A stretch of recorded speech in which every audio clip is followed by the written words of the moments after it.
12 ஆண்டுகளுக்கு பிறகு திருச்செந்தூர் முருகன் கோயிலில் நாளை குடமுழுக்கு விழா நடைபெறுவதையொட்டி ராஜகோபுரம் மின் விளக்குகளால் அலங்கரிக்கப்பட்டு ஜொலிக்கிறது. தமிழ் கடவுளான முருகனின் அறுபடை வீடுகளில் 2ஆம் படை வீடாக விளங்குகின்ற திருச்செந்தூர் சுப்பிரமணிய சுவாமி கோயிலில் நாளை அதிகாலையில் குடமுழுக்கு விழா கோலாகலமாக நடைபெறவுள்ளது. யாகசாலை பூஜைகள் அமைக்கப்பட்டு பூஜைகள் நடைபெற்று வருகின்றன.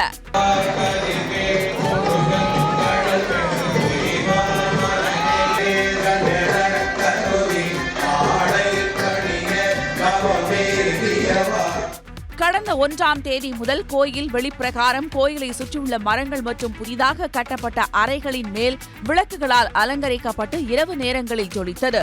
இந்த நிலையில் விழா ஏற்பாடுகள் குறித்து மாவட்ட ஆட்சியர் இளம் பகவத் ஆய்வு மேற்கொண்டார். காவல்துறையினர் நிறைய பேர் பாதுகாப்பு பணியில் ஈடுபட்டிருக்காங்க. 6100 காவலர்கள் பாதுகாப்பு பணியில் இருக்காங்க. இது தவிர முனிசிபல் அட்மினிஸ்ட்ரேஷன்லேருந்து நிறைய ஸ்டாஃப் இதில் ஈடுபட்டிருக்காங்க.